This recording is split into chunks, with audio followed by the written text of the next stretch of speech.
Dear friends, welcome back to my channel place classes. Dear friends, आपका अपने channel place classes में स्वागत है।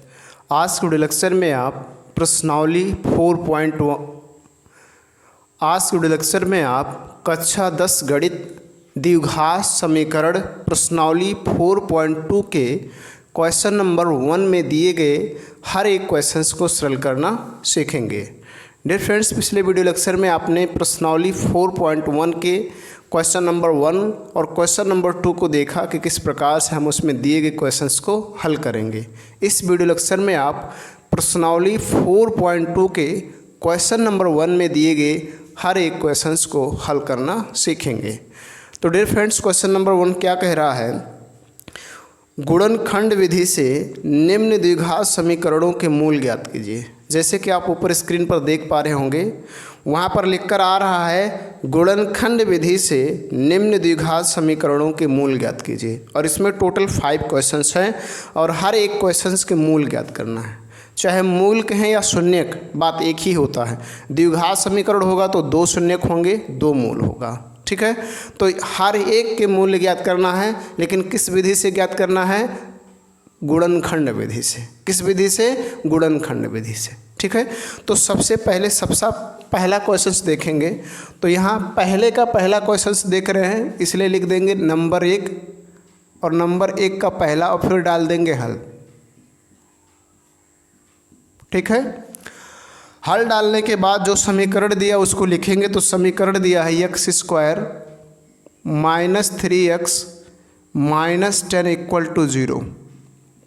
ये एक क्वेश्चन दिया है, ये समीकरण दिया है और इस समीकरण का हमें गुणनखंड विधि से मूल ज्ञात करना है। तो सबसे पहले हम इसका गुणनखंड करेंगे। गुणनखंड किया जाए तो गुणनखंड करने का क्या रूल है? x² का गुणांक लीजिए तो इसके आगे कुछ नहीं है तो 1 होगा, गुणे अचर पद जिसके साथ कोई चर ना हो, 10 हो तो हो जाएगा 10। अब इस 10 को 2 संख्याओं में तोड़ना है और इस प्रकार से तोड़ा जाए कि गुणा करें तो 10 आए, लेकिन जोड़ने या घटाने पर 3 आना चाहिए, बीच वाला पद। तो देखिए, इसको हम ऐसे लिख सकते हैं 5 × 2। 5 × 2 करेंगे तो 10 आएगा और 5 में से 2 घटा लेंगे तो भी 3 आ जाएगा। क्या आ जाएगा? 3। तो हम 5 और 2 ले लेंगे। इस तरह से आपको करना है, जो गुणनफल आए उसको 2 संख्याओं में तोड़ना है और ऐसी 2 संख्याओं में तोड़ना है कि जब उनको जोड़ा या घटाया जाए तो बीच वाला पद आना चाहिए, यानी मध्य पद आना चाहिए। तो देखिए, 5 और 2 का गुणा किए तो 10 हुआ, 5 में से 2 घटाएंगे तो 3 आएगा और बीच 3 में है। इसी को लिखना है तो यहाँ लिख दीजिए x² - 5 में से 2 घटा लेंगे तो 3 आ जाएगा, यहाँ x और -10 = 0। आगे इसको हल करेंगे तो x² माइनस इसका ब्रैकेट्स खोलेंगे तो 5x, इस माइनस से ये माइनस बन जाएगा प्लस, ये हो जाएगा 2x और -10 = 0। अब इन दो का कॉमन जोड़ा बनाएंगे, 2 का जोड़ा बना लेंगे तो इन दोनों में देखेंगे कॉमन x है तो x निकाल लेंगे, यहाँ x -5 हो जाएगा, प्लस यहाँ 2 कॉमन निकाल लेंगे तो यहाँ हो जाएगा x -5। ठीक है, x -5 यहाँ भी है तो x -5 निकाल लीजिए, तो यहाँ केवल बचेगा x और यहाँ निकालेंगे तो प्लस यहाँ 2 बचेगा, ये हो गया बराबर 0। ये इसके गुणनखंड बने। अभी शून्यक निकालना है, आपको मूल निकालना है। तो यहाँ लिखिए जब x -5 = 0। ध्यान रखना, जब 2 संख्याएं आपस में गुणा के रूप में हो और उनके बराबर 0 हो तो हर एक 0 के बराबर होगा। ठीक है, तो x बराबर आपको मिल जाएगा 5, यानी पहला शून्यक 5 मिल गया। इसलिए फिर पुनः कीजिए, पुनः जब आपकी दूसरे को रखें तो x + 2 = 0, तो x बराबर हो जाएगा प्लस माइनस, तो ये माइनस हो जाएगा 2, ये दूसरा शून्यक हो गया। तो 5 और -2 यही इसके 2 शून्यक होंगे, यही 2 इसके मूल होंगे। तो इस तरह से हम इसको आसानी से अभाज्य गुणनखंड विधि द्वारा ज्ञात कर सकते हैं और बहुत ही आसान है, बहुत ही इजी क्वेश्चंस है। अब डियर फ्रेंड्स, दूसरे क्वेश्चंस को देखेंगे। दूसरा क्वेश्चंस भी सेम ऐसे करना है, हल डालिए और हल डालने के बाद इक्वेशन लिख लीजिए। तो इक्वेशन क्या है? 2x² प्लस x और -6 इक्वल टू 0। ये दूसरा इक्वेशन है। क्या है? 2x² plus x -6 equal to 0। Same काम करना है। क्या काम करना है? x² का गुणांक लेना है। x² का गुणांक 2 तो 2 लीजिए, गुणे अचर पद 6 है तो 6 ले लीजिए, गुणा कर दीजिए 6 दूना 12। अब इस 12 को दो संख्याओं में तोड़िए और ऐसी दो संख्याओं में तोड़ो कि जोड़ो या घटाओ तो ये बीच वाला पद आए। बीच वाला पद यानी इसका गुणांक देखा जाए तो 1 आना चाहिए। तो हम ले सकते हैं 4 गुणे 3। 4 गुणे 3 करेंगे तो 12 आएगा और 4 में से 3 घटाएंगे तो 1 आएगा और 1 आना चाहिए क्योंकि इसका गुणांक 1 है। इस तरह से इसको करेंगे तो यहाँ हो जाएगा 2x² प्लस 4 माइनस 3 इसके स्थान पे लिख दिए इंटू x और -6 बराबर 0। और समझिएगा 2x² प्लस ब्रैकेट्स को खोलेंगे तो 4x, इसका गुणा इसमें भी होगा, इसका गुणा इसमें भी होगा, -3x और -6 बराबर 0। अब इन दोनों में कॉमन देखेंगे तो यहाँ 2 है, यहाँ भी 2 है, यहाँ x है, यहाँ भी x है, तो यहाँ बचेगा केवल x और यहाँ बचेगा केवल 2 दूना 4। माइनस इन दोनों में देखेंगे तो यहाँ 3 केवल कॉमन है तो यहाँ x बच जाएगा और ये माइनस इस माइनस के कारण बन जाएगा प्लस और यहाँ हो जाएगा 2 बराबर 0। इसको देखा जाए तो x + 2 कॉमन ले लेंगे तो यहाँ हो जाएगा 2x और यहाँ -3 बराबर 0। अब लिखना है जब x + 2 इक्वल टू 0 तो x बराबर ये प्लस हो जाएगा -2। ठीक है। पुनः आपको लिखना है जब 2x - 3 इक्वल टू 0 तो 2x बराबर ये माइनस उधर जाएगा प्लस हो जाएगा और x बराबर हो जाएगा 3/2। तो दूसरा मूल ये हो गया। तो एक मूल होगा -2 और दूसरा मूल आपका होगा 3/2। तो इस तरह से इसको आसानी से आप गुणनखंड विधि के द्वारा मूल को ज्ञात कर सकते हैं और मूल ज्ञात करना बहुत ही आसान है, बहुत ही इजी है। इसी तरह से हम दूसरे क्वेश्चंस को देखते हैं। तीसरा क्वेश्चंस तो यहाँ नंबर 3 डाल देंगे और नंबर 3 डालने के बाद डाल देंगे हल और हल लिखने के बाद समीकरण को लिखेंगे। क्या है? √2x² और फिर +7x और फिर +5√2 इक्वल टू 0। ये तीसरा इक्वेशन है, तीसरा समीकरण है। तो उस तीसरे समीकरण को भी सेम काम करना है। पहले x² का गुणांक लिया जाए तो x² का गुणांक है करड़ी में 2 गुणे अचर पद है 5 करड़ी में 2।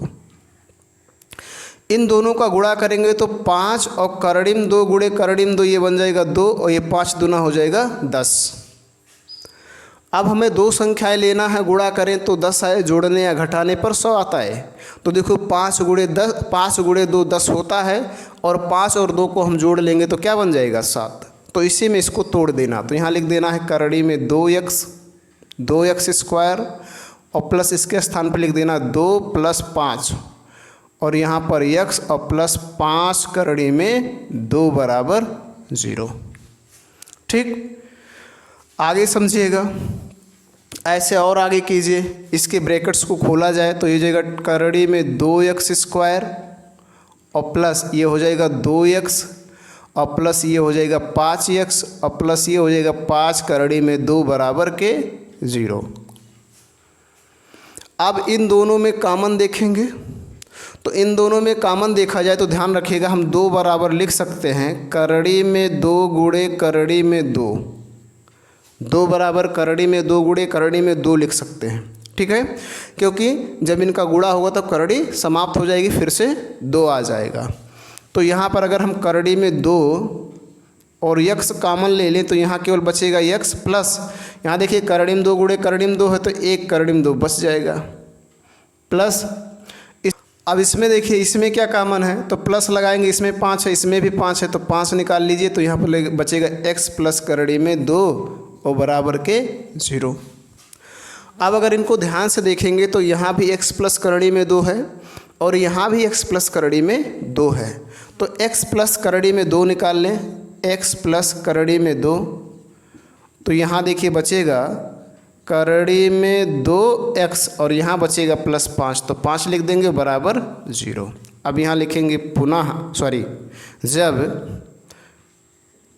जब x प्लस करड़ी में 2 बराबर 0, तो x बराबर ये प्लस माइनस हो जाएगा करड़ी में 2, यानी ये आ गया। पुनः जब करड़ी में 2x प्लस 5 बराबर 0, उधर ले जाएंगे तो करड़ी में 2x इधर बचेगा, ये प्लस उधर जाकर माइनस हो जाएगा, x बराबर हो जाएगा -5 बटे करड़ी में 2। तो एक मूल ये हो गया और एक ही मूल ये हो गया। एक आया माइनस करड़ी में 2 और दूसरा आया -5 बटे करड़ी में 2। तो इस तरह से इसके हम मूलों को आसानी से ज्ञात कर सकते हैं। किस विधि से? गुणनखंड विधि से। सबसे पहले हम दिए गए समीकरण का गुणनखंड करेंगे और गुणनखंड करने के बाद उसके मूलों को हम आसानी से ज्ञात कर सकते हैं। बहुत ही ईजी है, बहुत ही आसान है, इस तरह से हम इनको ज्ञात कर लेंगे। अब डियर फ्रेंड्स, इसके आगे हम क्वेश्चन नंबर 4, 5 को देखेंगे, किस तरह से उसको भी हमें हल करना है। डियर फ्रेंड्स, आपके सामने प्रश्नावली 4.2 कि क्वेश्चन नंबर 1 का चौथा क्वेश्चन है। इसको भी पहले गुणनखंड करना है और गुणनखंड विधि से इसके मूल को ज्ञात करना है। तो देखिए समीकरण है 2x² - x + 1/8 = 0। इसको हल करेंगे तो इसमें रूल क्या है, ध्यान दीजिएगा। इसका रूल है कि पहले x² का गुणांक लेना, तो x² का गुणांक 2 है, गुणे अचर पद लेना, अचर पद 1/8 है, ठीक है। गुणा कर लेंगे तो आ जाएगा आपका 1/4, यानी ये इससे कट जाएगा। अगर इस तरह से आपको करने में इसको दिक्कत हो, समस्या हो, आप नहीं कर पा रहे हैं, तो एक दूसरा उपाय है, इस इक्वेशंस को थोड़ा सा हम बदल देंगे। इस 8 का इसमें गुणा कर दीजिए तो 16x² हो जाएगा, इसमें कर देंगे तो ये हो जाएगा 8x और +1 हो जाएगा और बराबर आपका 0। ऐसा भी कर सकते हैं। ऐसा कर लेंगे तो आपको इक्वेशंस आसान लगने लगेगा और उसको आप आसानी से हल कर पाएंगे। चलिए अब यहाँ से देखते हैं x² का गुणांक 16, अचर पद 1 गुणा करेंगे तो कितना आएगा 16। अब दो संख्या लेना है, गुणा करें तो 16 आए, जोड़े या घटाए तो 20 वाला पद यानी 8 आना चाहिए। तो हम ले सकते हैं 4 × 4, 4 चौक 16 और 4 + 4 को जोड़ेंगे तो हो जाएगा 8। यहाँ रख दिया जाए।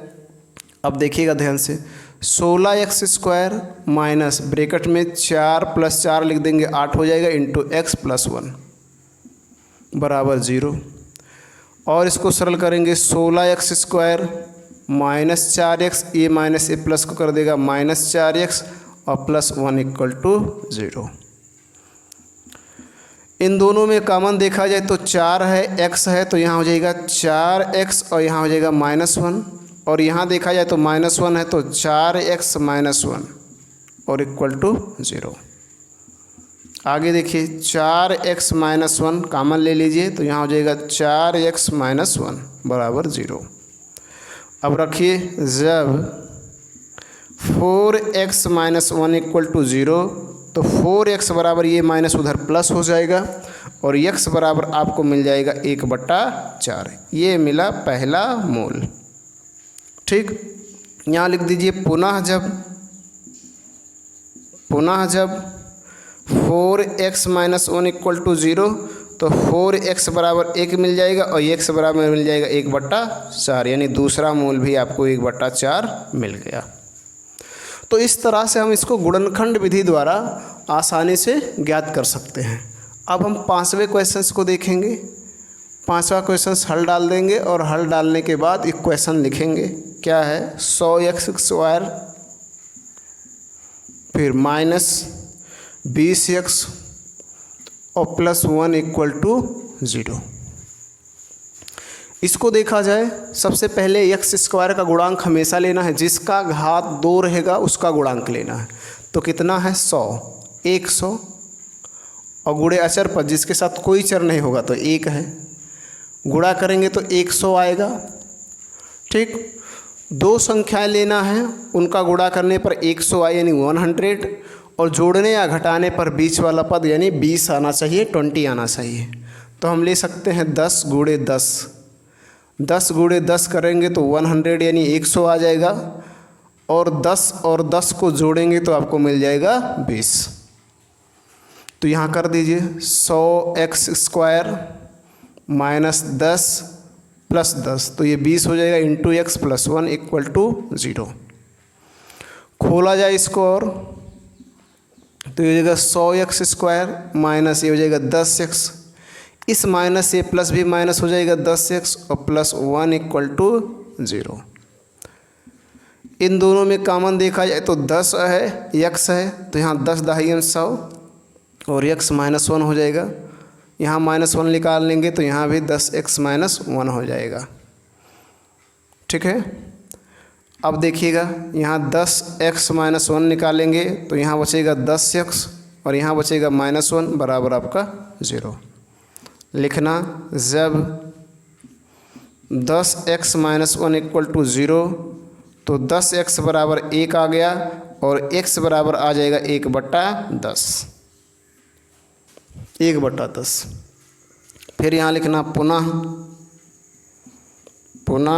जब 10x माइनस 1 इक्वल टू 0 तो 10x बराबर आपको मिल गया 1 और x बराबर मिल जाएगा 1/10, यानी ये भी मिल गया 1/10।